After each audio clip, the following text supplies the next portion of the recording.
El siguiente programa es clasificación D, para mayores de 18 años. Dirección de Espectáculos Públicos, Radio y Televisión. Ministerio de Gobernación.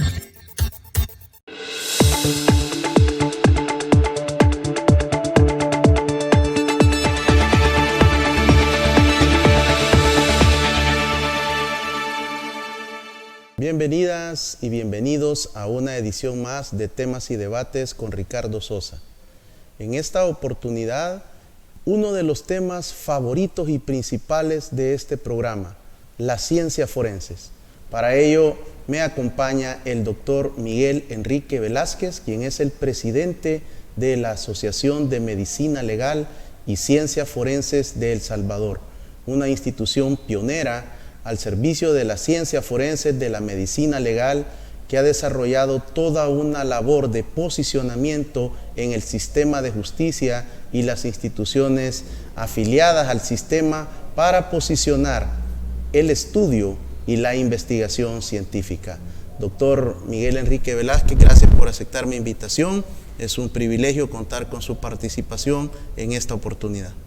Gracias, licenciado. La verdad que es un espacio y una oportunidad muy conocido, muy importante que la población escucha y ve, y precisamente por el título, ¿verdad? Debates. Entonces, y la calidad de invitados que usted trae, así que el halagado soy yo por estar convocado de parte suya, precisamente para hablar de eso que tanto nos apasiona, y usted también le apasiona el tema, ¿no? El tema de las ciencias forenses, de la investigación del delito, de la medicina legal, es un componente, pues, fenomenal, porque ejerce uno mucho el método científico, ¿no? Entonces quizás ese reto de hacer esas investigaciones son lo que apasiona. Gracias. Un saludo muy fraterno para todos nuestros televidentes en señal abierta de Televisión Nacional en El Salvador. De norte a sur, de oriente a poniente, en señal abierta, la tradicional antenita de conejo. Ya vieron las últimas encuestas, el nivel de penetración que tiene todavía la señal abierta de televisión. También un fraterno saludo para nuestros televidentes de los cables Tigo y Claro a nivel nacional y hacia el mundo entero a través de la bendición de la tecnología del Internet.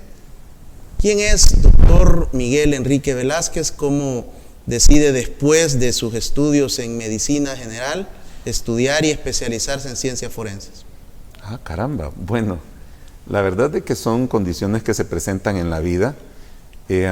Estábamos nosotros comenzando a estudiar el tema de medicina interna cuando, pues, en los días del doctor Mateo Uyor, allá por 1993 finales, pues platicando con él se nos da la oportunidad. En ese entonces el instituto estaba creciendo y estaba recién fundado, ¿verdad? Apenas se había dado el acuerdo en septiembre del 90, habían iniciado operaciones en las instalaciones originales precisamente el 18 de marzo de 1991, y entonces se estaba mutando, ¿verdad? De pasar de ser unas cuantas horas de médicos de las diferentes especialidades o médicos generalistas a pasar a formar ya un instituto como tal, y fue en esa etapa que el doctor hizo varias contrataciones y abrió muchas sedes de lo que antes eran morgues judiciales.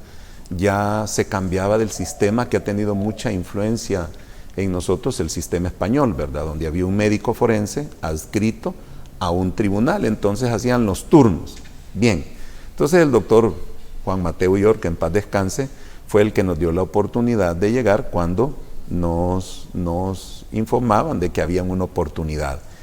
El tema de la medicina legal es un área como todas las de la medicina, pero siento que cada caso, igual en lo personal, pues es un reto para un trabajo de investigación.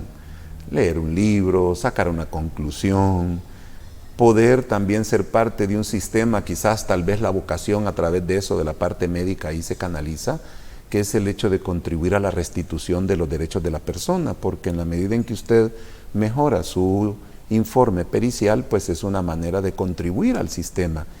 Y todavía en aquel momento, pues estábamos con la prueba, con los diferentes sistemas de valoración de la prueba, ¿verdad? Que era la sana crítica, la prueba tasada, etcétera. No eran 3, ahorita no recuerdo el otro, pero estábamos con el sistema escrito, con el sistema inquisitivo. Entonces se nos da esa oportunidad y pues el doctor Mateu nos dio su espacio. Luego, estando adentro, pues hombre, como debe de ser, uno debe de especializarse, ¿no? Una vez en el macho hay que jinetearlo y jinetearlo bien.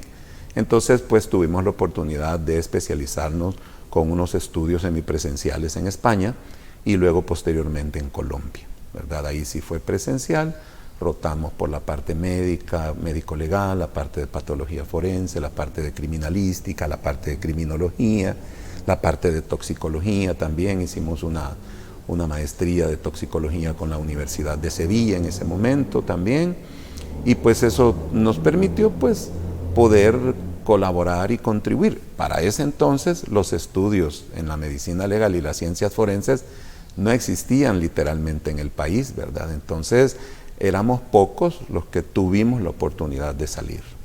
¿Y el pues, instituto surge como tal o era una pequeña unidad dentro de todo lo que el sistema de la Corte Suprema de Justicia?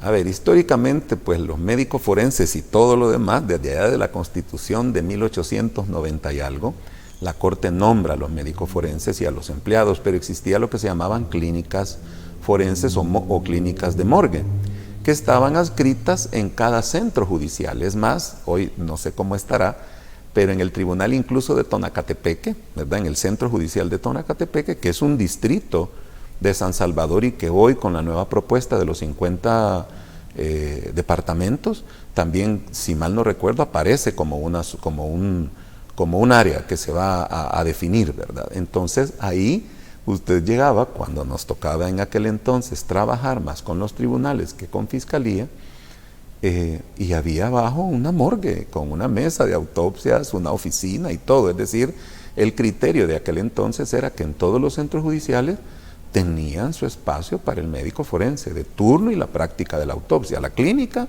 y la práctica de la autopsia. Entonces, el instituto surge a raíz de los acuerdos de paz. Claro, no dice fundar el instituto, sino dice una institución que investigue científicamente el delito. Entonces, como ya se nombraban a los médicos forenses, y los médicos forenses somos parte, y todas las demás áreas, las especialidades forenses, somos parte de ese proceso. Entonces, en la Corte de aquel entonces decide crear el 90, incluso un poquito antes de los acuerdos de paz, crear el instituto y entra a operar, como digo, ya en forma en 1991.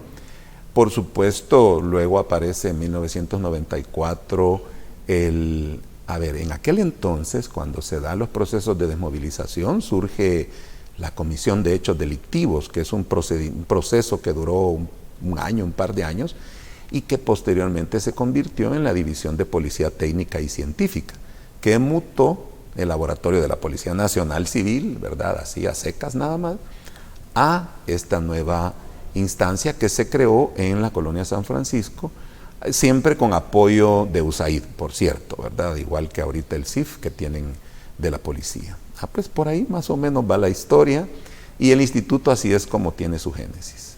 ¿Quién fue el primer director del Instituto de Medicina Legal? El último jefe de la clínica forense fue el doctor Carlos Cuellar Ortiz, y el primer director del Instituto de Medicina Legal fue el doctor Juan Mateu Illor, ya como instituto, ¿verdad? Y ahí se empezaron a abrir las diferentes disciplinas.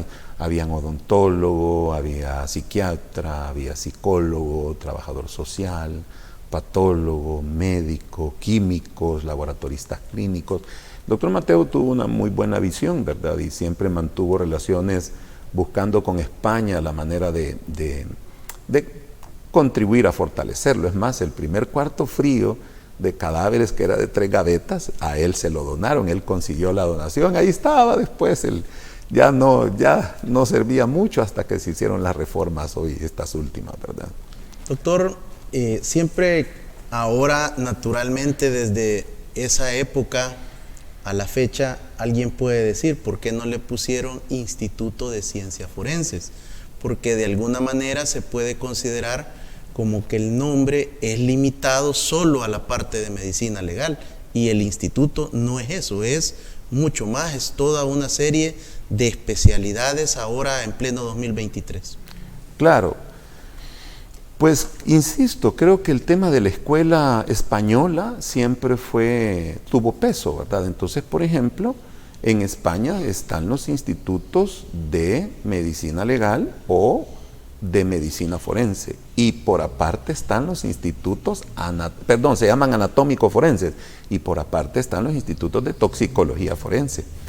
Así, hay un texto que es muy antiguo, pero que realmente nosotros pasamos por esa misma etapa. Creo que son procesos evolutivos de las sociedades. Se llama el Libro Blanco de la Medicina Legal de España. La misma historia que sucede allá, casi lo mismo, similar acá, sucede. Pues resulta que efectivamente los nombres así lo pusieron, ¿verdad? Así fue el acuerdo de corte plena, que se llamaba en honor al doctor también Roberto Maferrer, que fue el primer patólogo certificado de Estados Unidos que vino acá, y con esto pues las autopsias y unos criterios académicos diferentes que fortalecieron también procesos de investigación de esa época. Ahora, lo interesante es el nombre, ¿verdad? Un instituto, siempre a veces uno dice semántica, ¿verdad? Con el respeto que los nombres tengan. Por ejemplo, el INASIF de Guatemala, el INASIF de República Dominicana, ¿cómo se llama? Honduras se llama Medicina Forense siempre. Panamá y Colombia, claro, Panamá sigue el ejemplo de Colombia un poco, ¿verdad? Que es a través del doctor Pachal, Instituto Nacional de Medicina Legal y Ciencias Forenses también. Y luego también el esquema de el estar separado, ¿verdad? El esquema de estar separado, siempre ha habido una inquietud de fusionar una sola institución o estar separados. Han existido algunas consultorías, pero a la conclusión que uno llega después de los años de conocer es, la cosa es que funcione. ¿Cómo? Pues donde estén, como estén. Y creo que el ejemplo es este. Tenemos el ejemplo del Centro de Investigación Forense, recientemente inaugurado, de la policía, hombre, que es un monstruo, ¿verdad? Ojalá que no me retire y tengamos otro igual para el Instituto de Medicina Legal, que igual aglutina. Acordémonos de hablar de las ciencias forenses y sus tres grandes áreas, ¿verdad? De la criminalística, la criminología y la medicina legal. Lo interesante es decir que sí, esos nombres ya no le hacen justicia, esas grandes disciplinas, a todas las especialidades que existen. Porque la criminología, por ejemplo, es una vertiente de la psiquiatría, la psicología, la sociología y el derecho. Las criminalísticas, ¿verdad? De tantas disciplinas que se puedan dar, desde el procesamiento de escena, que es una especialidad propia, hasta un estudio balístico, interesante discutir con los ingenieros eléctricos cómo el voltaje de una batería le puede generar una descarga a uno y generarle una taquicardia supraventricular y fallecer a través de eso, pero usted lo está hablando con un ingeniero, ¿verdad? Entonces, y luego por el otro lado en medicina legal, que aglutina pues nos hemos acostumbrado a pensar en el instituto, ¿verdad? Pero prácticamente ahí se subsumen todas las disciplinas de trabajo social, psicología, odontología, antropología, etcétera, ¿no? Las disciplinas compiten también. La criminalística dice que todas están bajo los autores de criminalística, que todas, incluso la medicina legal está ahí, pero creo yo que al final, como crece la ciencia, ya es casi una especialidad, todas, mejor dicho, son una especialidad, y pues decir estas grandes disciplinas no les hacen justicia. Doctor, ahora le toca a usted estar en el lado de responder. ¿Qué es la medicina legal? Bueno, pues el concepto es bien básico, como siempre lo digo, y no solo la medicina legal, sino que todas las disciplinas, es los conocimientos de la medicina aplicados para resolver los problemas del derecho. Sencilla. Pero lo más interesante, y que es lo que uno ha aprendido, y eso lo dijo y lo dejó escrito el maestro Gisbert Callaway, es el tema de que dicen el perfeccionamiento de la ley, ¿verdad? En la actualización y perfeccionamiento de la ley. Y eso es interesante, porque precisamente yo entré al Instituto de Medicina Legal y conocí la medicina legal y la empecé a estudiar cuando en el país eran permitidos 3 tipos de aborto en un código distinto. Luego, con las reformas del 98, cuando pasamos del inquisitivo al acusatorio, y se cambia de lo escrito a la oralidad y se le da a la dirección funcional a la fiscalía, pues todo se convierte el delito en temas de aborto. Todo es delito. Y además de esto tenemos el elemento muy importante de que surgen otros delitos, el tráfico y comercio de órganos, que en aquellos días no se comentaba mucho, también hay que verlo, la manipulación genética. Hubo cambios incluso, claro, son más de tipología legal, como por ejemplo las evaluaciones de la agresión sexual, ¿verdad? Donde se mencionaba antes que si la agresión sexual o la violación era en una trabajadora del sexo, tenía menos pena o menos cárcel que si era en una mujer honrada y honesta, ¿no? Cuando ahí lo que se condena es la intención de cometer un acto en contra de la voluntad de la mujer, no importa qué mujer, ¿verdad? Sino en contra de su voluntad. Y así sucesivamente. Y hoy últimamente, y usted no ha estado ajeno a eso, el tema del delito informático, ¿no? En donde ahí la disciplina de la informática forense, la forense digital, tiene ese componente. Entonces, ese es el elemento importante en cuanto a qué es la medicina legal y cómo es importante que evolucione en el conocimiento. ¿A quién o a quiénes beneficia o es de utilidad la medicina legal o forense? Pues a la sociedad en general. Bueno, en primer lugar, se habla mucho del mundo globalizado. Entonces, si hablamos de globalización, yo digo, bueno, esto es como, ¿qué hacemos los peritos? Producimos. ¿Quién es el vendedor? Eso siempre lo digo en todas las clases. El fiscal y el procurador, o en todo caso el querellante y el acusador y el defensor, ¿verdad? ¿Y quién es el cliente final? Es el juez, porque el juez va a comprar esa hipótesis que le venden cada uno de ellos con la teoría del caso. Y a través de eso él va, de acuerdo a la sana crítica, a hacer las valoraciones y, según ello, dictar una sentencia condenatoria o absolutoria, de acuerdo a los temas legales y doctrinas legales. Entonces, después de ellos, que son los usuarios del sector de justicia, pues claro, es un proceso y un engranaje de trabajo para llevarle justicia a la sociedad, ¿verdad? A cada una de las personas, a las mujeres que son violentadas, a las personas que son o eran extorsionadas, a la víctima secundaria de alguien que murió, ya sea por un accidente de tránsito o un homicidio, a unos hijos desamparados por un feminicidio, ¿verdad? Entonces, la sociedad es la beneficiada con el tema también de la investigación científica del delito a través de la medicina legal y las ciencias forenses. Su asociación, además de la medicina legal, potencia, posiciona, lanza un privilegio también para el estudio de las ciencias forenses. ¿Cómo las definimos? De una manera muy práctica para nuestros televidentes y cibernautas. Sí, o sea, el tema de las ciencias forenses, y nosotros como asociación les decimos, miren, primero es un tema de aprendizaje importante. Hay estudios, cursos, diplomados, escuelas, maestrías en camino también, que van a fortalecer el aprendizaje a las diferentes disciplinas para que puedan estudiar esta diversidad de especialidades que confluyen al final en el tema de las ciencias forenses. Y las ciencias forenses pues es precisamente el estudio, ¿verdad?, de todo o cualquier material sensible que se pueda convertir en prueba y que sea de utilidad para el derecho y para el sistema de justicia, como un concepto, ¿verdad? Es decir, por ejemplo, aquí estamos platicando y sobre el escritorio van a quedar después mis huellas digitales. Entonces, ¿era realmente el doctor Velázquez el que estaba aquí o el licenciado Sosa quienes estuvieron sentados?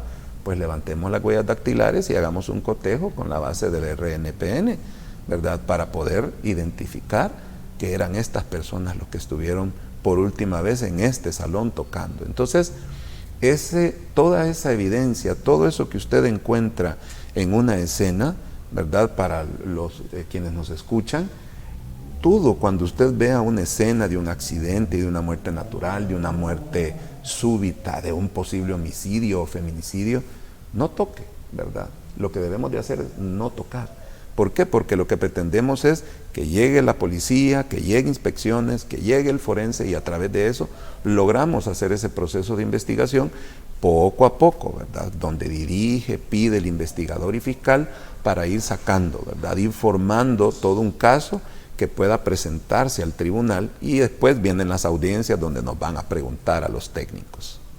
Y hablando de técnicos, doctor Velázquez, ¿qué es un perito o perita? bueno, es alguien docto, experto en una materia, o arte, o oficio incluso.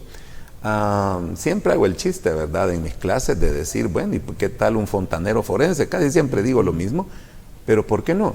Para el terremoto de del 2001, si se recuerdan unas residencias en Santa Elena, por la vibración en la cordillera del Bálsamo, sus patios cayeron. La pregunta es, ¿hubo era un tema de contención de taludes? ¿Era un tema de filtros de agua? Bueno, pues el que llega a evaluar qué pasó, si es que la empresa en su momento no respondía, entiendo que al final se arregló. Desconozco todos los demás detalles del caso, recuerdo el hecho del terremoto, ¿verdad? Entonces, pero pensemos que era una fuga, pues van a mandar a llamar a alguien experto en temas de fuga para decir, mire, esto fue. Y el otro ejemplo, que alguna vez también usted lo escuchó, era el tema del geólogo forense que está contratado, por ejemplo, en Colombia, ¿verdad? En el segundo país exportador de esmeraldas, hace precisamente que se den falsificaciones. Entonces al instituto le salió mejor contratar un geólogo que estar contratando cada evento. En el distrito, bueno, ya no es Distrito Federal, perdón, en Ciudad de México, en el CEMEFO de ahí contrataban antes a incluso expertos en lecturas de testamentos en otros idiomas. Ahora, también las normas de estos países dicen claramente que todo perito debe de entrar a través de su instituto de ciencias forenses, medicina legal o medicina legal y ciencias forenses, a través de ahí. Aquí nosotros estamos bien definidos las áreas que están en las instituciones que ofrecen los servicios de ciencias forenses en el país, tanto policía como Corte Suprema en el caso en concreto, pero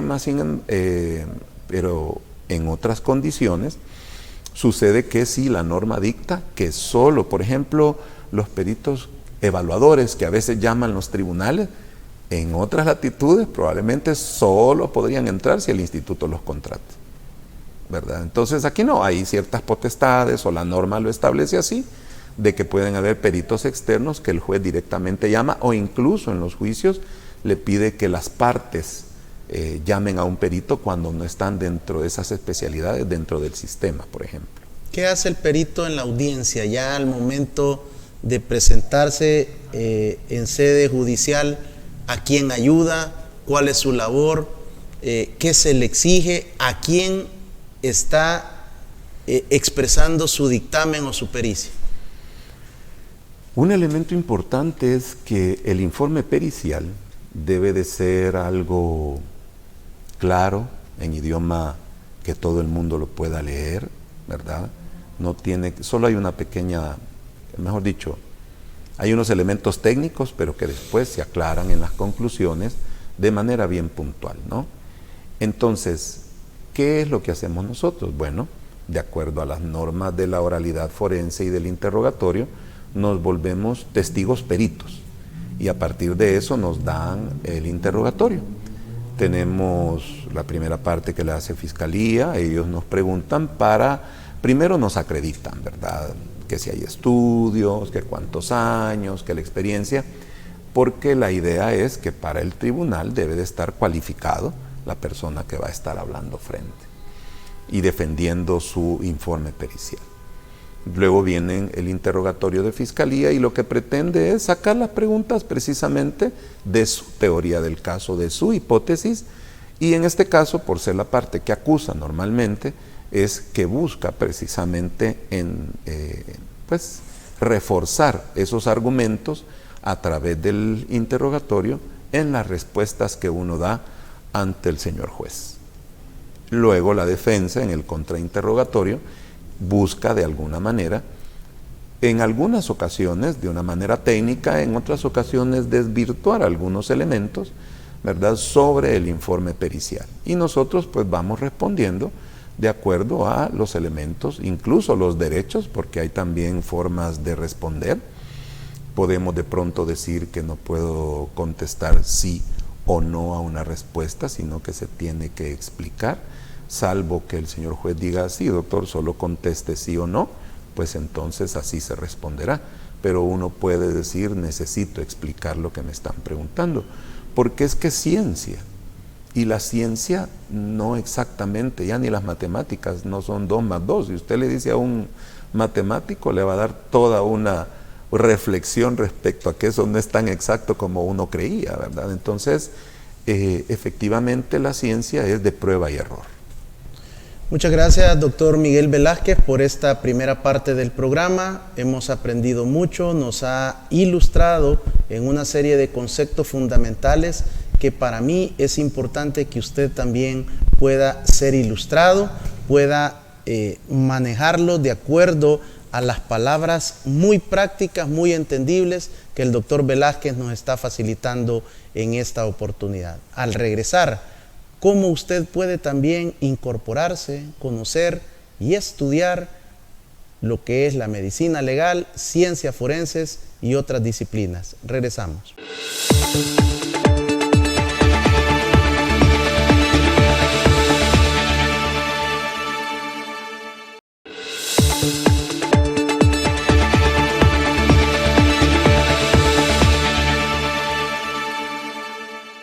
Muchas gracias por continuar en nuestra sintonía. En esta oportunidad, la medicina legal y la ciencia forenses por medio del presidente de la Asociación de Medicina Legal y Ciencias Forenses de El Salvador, el doctor Miguel Enrique Velázquez, médico forenses con maestría, con especialidad, con subespecialidad en estas disciplinas científicas. Además, un formador de generaciones. En esta oportunidad honro el trabajo del doctor Miguel Velázquez como docente, como un formador, como un tutor, como un mentor para mi persona, a quien le debo gran parte de lo que soy por haberme impulsado a poder estudiar de una manera disciplinada, por velar por la ruta científica, por la investigación y el profesionalismo.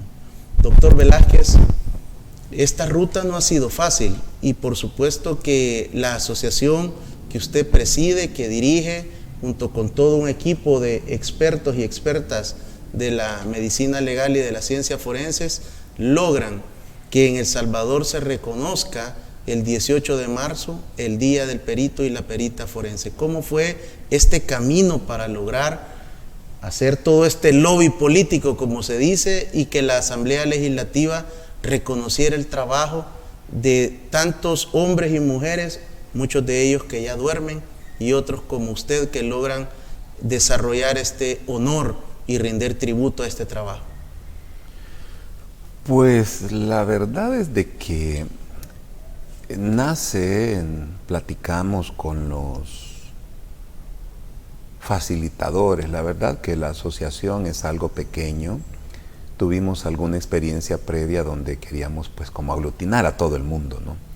Pero a veces la gestión cuando es así es un poco más complicada y después me planteé la idea de querer hacer un proyecto con fines netamente académicos, por supuesto no solo académicos sino de consultorías y todo lo que pueda surgir, pero el detalle es que lo que pretendíamos era brindar precisamente ese reconocimiento, y dicho sea de paso, gracias por sus palabras iniciales, realmente siempre me llenan y me toman de un poco de sorpresa. Pero el detalle es de que hicimos esta gestión precisamente porque no teníamos un día como tal.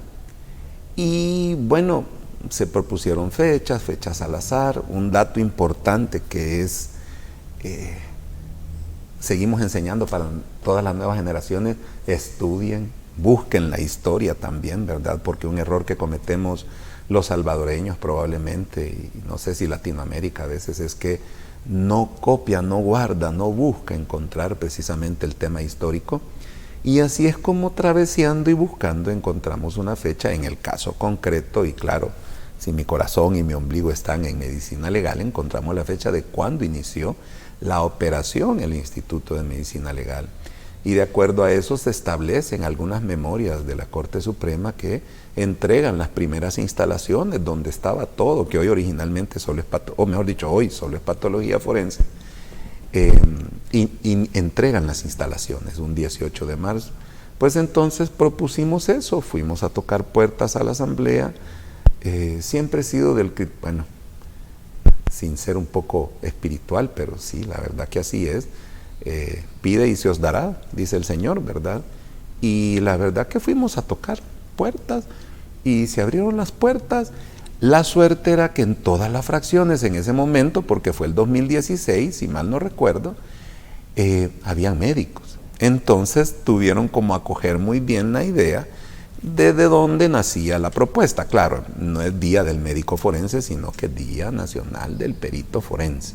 Así se solicitó precisamente para que se incluyeran a todos aquellos que elaboramos de manera pericial y que se nos diera un reconocimiento a los de antes, a los de durante y a los de después también, ¿verdad? Entonces fue que se estableció esa fecha del 18 de marzo y pues fue aprobado. Llegamos ahí, estuvimos unos momentos, todas, bueno, creo que fue como por 80 y tantos votos, no los 84 porque alguien se había levantado, pero todos votaron a favor. Es de esos momentos bonitos en los que se logran poner de acuerdo también, ¿verdad? Hoy gracias a Dios, es un poco más fácil esas dinámicas, pero en aquel entonces era hasta más complicado. Y tocamos varias puertas y pues igual nos apoyaron y dijeron que sí. Así que hoy, ya en un par de meses, estamos también acercándonos a esa fecha de tratar de tener un momento donde nos felicitemos y nos reconozcamos, ¿verdad?, esas actividades. Doctor, y previo a la llegada de la pandemia por el COVID-19, su asociación desarrollaba diferentes simposios, congresos, seminarios en diferentes hoteles. Previo a la pandemia, pues todo un evento hispanoamericano con la presencia de ponentes desde España, Suramérica, Norte y Centroamérica. ¿Es el 2023 esta posible reencuentro presencial ahora que las condiciones de la pandemia pues son diferentes? ¿Existe la posibilidad de contar con un evento presencial para la conmemoración y celebración del Día del Perito y Perita Forense? Pues los deseos están, las ganas están, pero sí, estamos valorando, tal vez no para dentro de 2 meses, porque la organización de un evento de esta naturaleza pues requiere mucho trabajo, las convocatorias, conciliar a los expertos internacionales. Lo que sí hemos trabajado es tratar de mejorar nuestras alianzas de comunicación. Siempre mantenemos una estrecha relación con el Instituto Iberoamericano de Criminología, con el Instituto Portugués de Criminología, con la Asociación Latinoamericana de Medicina Legal y de Odontología Forense, ¿verdad? También hemos estrechado lazos a través de su presidente, mi maestro y amigo, el doctor Luis Alberto Cuico. Y pues sí, tenemos todas las intenciones. Si fuera para conmemorar el 18, podría ser 2024. Pero si acaso lo logramos desarrollar este año, sería igual, no igual, me refiero al último trimestre probablemente del año, viendo que no haya tanto invierno, ya mucha lluvia y que las condiciones, un tiempo para preparación. Doctor Velázquez, la Asociación de Medicina Legal y Ciencias Forenses no esperó mucho tiempo para difundir el conocimiento científico y comienza a desarrollar una serie de diplomados, formando, me imagino ya finalizando el 2022, se han de tener más de 1000 personas que han estado aprovechando el conocimiento y la divulgación científica. Luego se continúa ese proceso y se avanza a un posgrado de ciencias forenses. ¿Qué noticias tiene ahora la Asociación de Medicina Legal para el presente año? ¿Cuáles son los diplomados, el posgrado o los posgrados que pueden también nuestros amigos televidentes y cibernautas tener acceso en El Salvador y no sé si posiblemente en modalidad virtual? Bueno, primero pues el reto, nosotros como asociación vimos como importante realizar alianzas estratégicas con universidades, precisamente con la finalidad de tener un respaldo de acuerdo al MINED, ¿verdad?, que le dieran mayor sustento. Pero pues los facilitadores, los catedráticos, los profesores, los expertos o especialistas, los pone la asociación. En ese orden de ideas pues comenzamos como el 2005 a trabajar, ¿verdad? Ya si lo viéramos como un conjunto, eso es lo que nos llama de querer celebrar un poco, es que estamos por hacer de iniciar un diplomado número 50, ¿verdad?, en ese periodo. Hay otros más, ¿verdad? Pero probablemente este sea si los contabilizamos de cierta manera, pues es el número 50, lo cual pues hace ver uno para atrás y decir, bueno, cuánto hemos hecho en el grupo, con todos los amigos peritos, digo, expertos, facultativos, ¿verdad? Porque son realmente especialistas en su área. Pero ¿qué tenemos? Bueno, un par de universidades nos ha llamado con el interés de que se surjan unas maestrías, por un lado, pero precisamente el posgrado en ciencias forenses que inicialmente fuimos conformando. Empezamos con el diplomado de criminalística y medicina legal. Debo decir que sí, creo que todos son bastante buenos, sin ánimo de que son los mismos que uno imparte. Luego comenzamos con el diplomado de psicología jurídica y forense, pasamos al diplomado de antropología forense, y cuando surge la idea de, bueno, al estilo de los estudios propios que utiliza el sistema europeo, ¿verdad? Que las universidades acreditadas tienen sus propios estudios y hay otros estudios acreditados por toda la Unión Europea, como que fueran las maestrías del MINED en este caso, pero tienen igual peso, lo único que en unos les permite ejercer esa especialidad en toda Europa y en otras pues son reconocidas solo en el país de origen. Pues al estilo esto se sugiere, y era un tema que teníamos como deuda, el tema de la violencia contra la mujer, y surge el diplomado en violencia contra la mujer con un enfoque criminológico. Juntos se hace la propuesta y la universidad acepta de crear un posgrado en ciencias forenses, como tal quien haya hecho estos 4 diplomados y una tesina. Sin embargo, el tema también, mutando a los nuevos retos y rompiendo paradigmas, también decimos, bueno, la parte de ciencias forenses está muy bien, pero necesitamos trabajar algo más, y precisamente este año, en finales de febrero, estamos por iniciar el diplomado, el 5º diplomado en criminología. Y luego iríamos con el diplomado en victimología y derechos humanos, posteriormente un diplomado en derecho penitenciario y cerraríamos con un diplomado en derecho penal.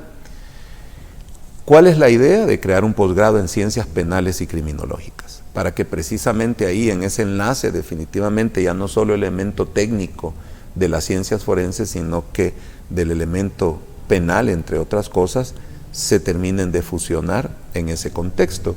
Y es así pues que estamos se dicta una conferencia con la Universidad Francisco Gavidia la próxima, el 31, sí, la próxima semana, ¿verdad? El 31 de enero, se va a dar una conferencia donde un experto en criminología, el licenciado Rodolfo Meléndez, va a hablar sobre criminología y su importancia.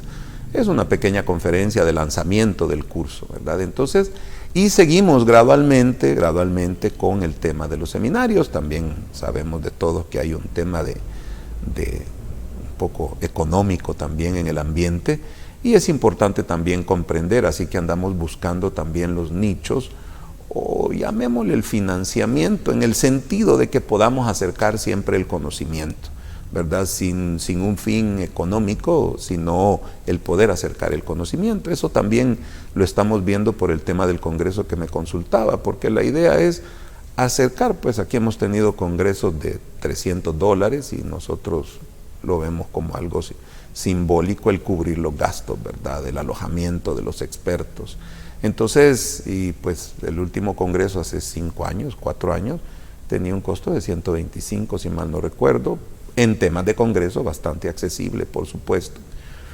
Y pues la finalidad precisamente es continuar en ese esfuerzo con todo el equipo, porque igual pues es lo que nos apasiona, ¿verdad? Como usted muy bien lo dijo, enseñar a las futuras generaciones, orientarlos, decirles dónde hay un espacio. Está llegando la etapa donde todos los que comenzamos medicina legal en 1991, 92, 93, 94, poco a poco han ido alcanzando sus edades de retiro y se van retirando, ¿verdad? Entonces, paulatinamente, y crear un experto o un especialista no solo se trata del estudio, se trata que ya una vez esté dentro de la institución, también pasen unos cuantos años donde adquiere experiencia, por lo menos 5, porque ahí ya está en el ruedo, ¿verdad? No es lo mismo el abogado que se gradúa, voy a poner ese ejemplo, o el médico que se gradúa, y que de un solo va a llegar y va a hacer la cirugía por primera vez, ¿no? Tiene que pasar en un proceso todavía de entrenamiento para ir aprendiendo todas las técnicas y oficios y todo lo demás para poder, en la especialidad, ¿no? Para poder salir y poder resolver y hacer el trabajo, ¿verdad? Doctor, estos nuevos diplomados que están ya próximos a iniciar en el mes de febrero, ¿qué requisitos tienen? ¿Quiénes pueden participar? ¿Qué es lo que la asociación y la universidad exigen para poder formar parte de ellos? En términos generales, hay un componente bien importante. Si la finalidad es el posgrado, lo importante es que usted pueda ya ser un profesional, ¿verdad? Por lo menos cuando haya terminado el posgrado. Puede hacerlo alguien egresado, puede hacerlo alguien de último año. De las carreras, de las especialidades inherentes a las ciencias forenses. Ese es un requisito, pues porque la idea, y en eso las universidades, la Universidad Francisco Gavidia lo ha comprado muy bien en el sentido de, la idea es que usted aproveche ese conocimiento en un momento dado, lo finalice, por tanto, pues lo mejor es que sea idóneo, ¿verdad? Que sea dentro de las carreras afines al área forense. En términos generales son todas, porque tarde o temprano usted puede volverse un perito, pero dentro de las disciplinas que se imparten, la idea es que más o menos sea por ese componente. Esa es la finalidad. Entonces ahí entran médicos, profesionales del área médica, de la psicología, de la psiquiatría, de la ciencia, de la laboratorio clínico, radiología, enfermería, bueno, en fin.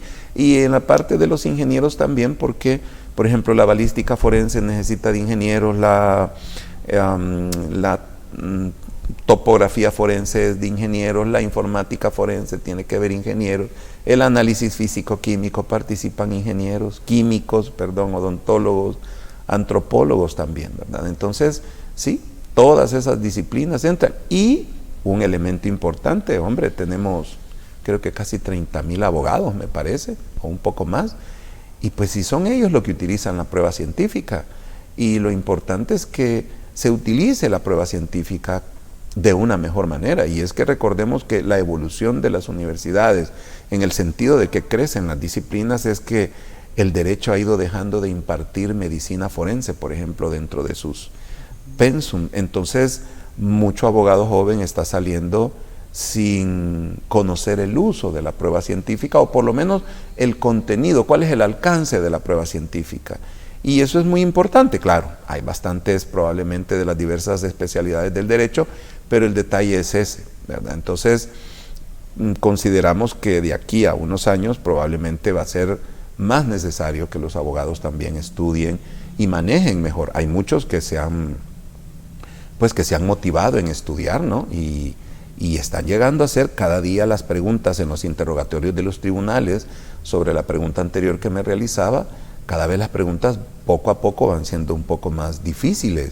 Ya empiezan a cuestionar más el peritaje, ya empiezan a cuestionar incluso la idoneidad del perito, y eso es importante porque es parte del sistema, ¿no? Pero hay que estar preparados, hay que ir un paso adelante. Por eso la asociación trata de estar siempre innovando y viendo esos espacios para aprendizaje de la sociedad, precisamente para ofrecer, ¿verdad?, ya sea con una o con otras universidades, el espacio académico para que la gente se pueda preparar, por lo menos probar y saborear lo que son la medicina legal y las ciencias forenses, en el sentido de que se estimulen posteriormente a estudiar otro tipo de estudios, cursos, diplomados, seminarios, ¿verdad? Por de pronto empezaremos dentro de poco nuevamente con nuestros seminarios, que son como un aperitivo especializado de lo que son las diversas áreas. Y eso le iba a consultar.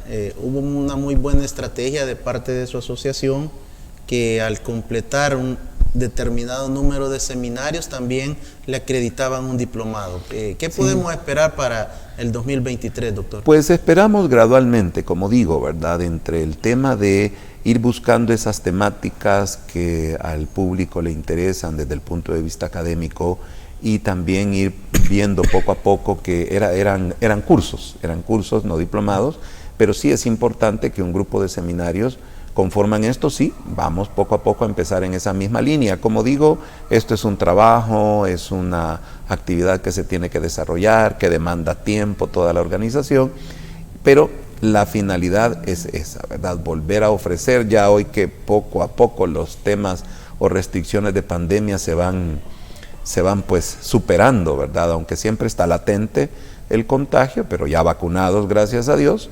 Entonces, el punto es de que vamos a ir poco a poco abriendo estos espacios nuevamente.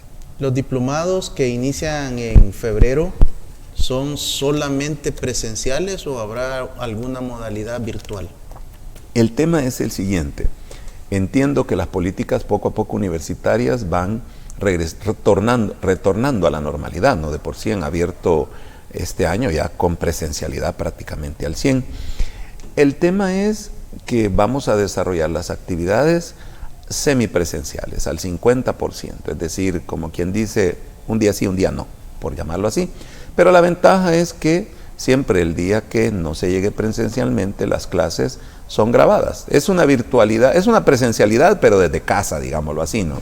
Pero quedan grabadas y esto permite que por si algún motivo usted no puede, pues después lo revise, se trabajan en plataformas virtuales y ahí pues se puede ver todo lo que está pendiente. No es lo mismo, la escuela de nosotros, los que ya tenemos un par de canas, no es el tema del contacto físico, ¿verdad? Siempre ha sido así, pero sí están esas facilidades. ¿Qué habilidades, qué competencias puede adquirir nuestros televidentes cibernautas al finalizar un diplomado de la Asociación de Medicina Legal y Ciencias Forenses en alianza con la Universidad Francisco Gavidia? Pues lo más importante es conocer el alcance de la prueba científica. Primero, pues, si es alguien nuevo en el conocimiento de esta área, va a conocer, va a comprender de qué se trata estas especialidades.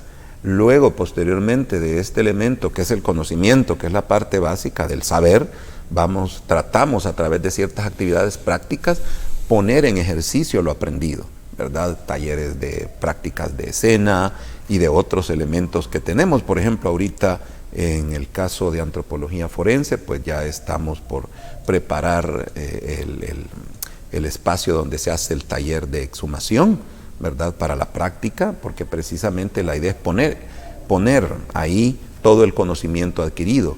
Entonces, aparte del saber, ¿verdad? Aparte del saber hacer y después integrar, porque siempre buscamos, como siempre decimos, lo más importante al final de cada curso es que usted salga con un criterio diferente, conociendo el alcance de qué es la prueba científica en cada una de sus disciplinas y que esto lo sepa aplicar en el uso cotidiano de su área de trabajo, sobre todo si es dentro del sector de justicia, ¿verdad? Y si no, pues que lo sepa. Por ejemplo, ¿qué me dicen algunos colegas cuando han llegado a sacar el curso? Tal vez la finalidad de ellos no es, digamos, incorporarse, aplicar o qué sé yo, al Instituto de Medicina Legal o a las instituciones del sector, porque también es importante que el sector justicia tenga como colaboradores o asesores de las diversas especialidades que puedan preparar los casos antes de llegar al tribunal, ¿verdad? En ese orden me dicen, no, es que lo que me interesa es cómo voy a manejarla y tratarla cuando alguien llegue, una paciente, por ejemplo, a la emergencia y que ha sido agredida sexualmente. O por ejemplo, hago una cirugía de una lesión por arma de fuego y ¿qué hago con el proyectil, verdad?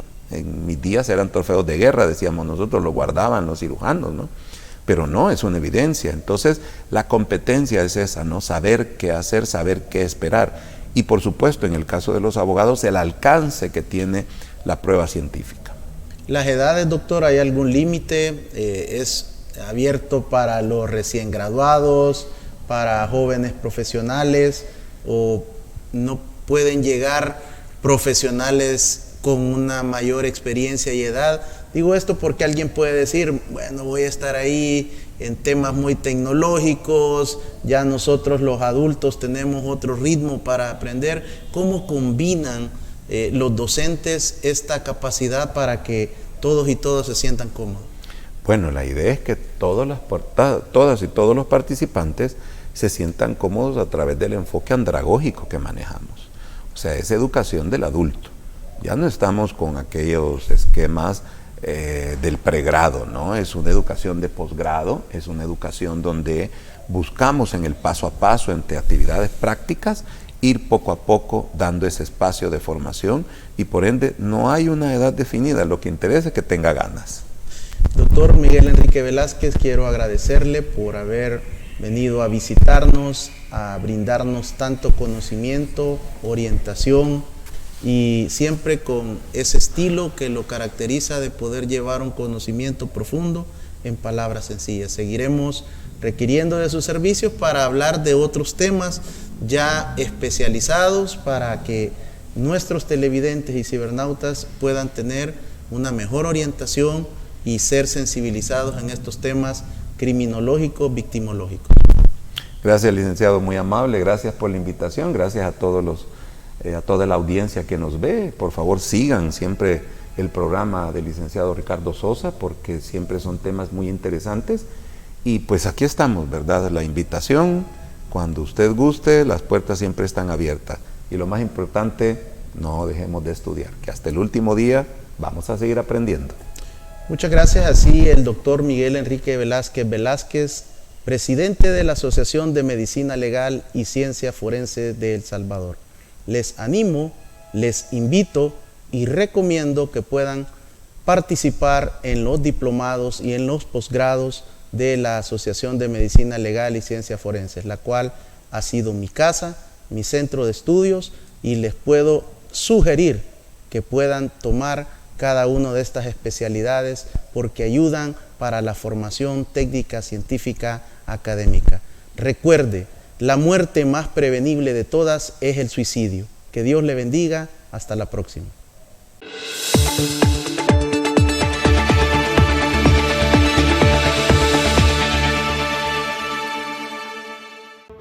Los conceptos vertidos en el programa anterior son responsabilidad directa de quien los emitió. En ningún momento representan la línea editorial de esta estación televisora.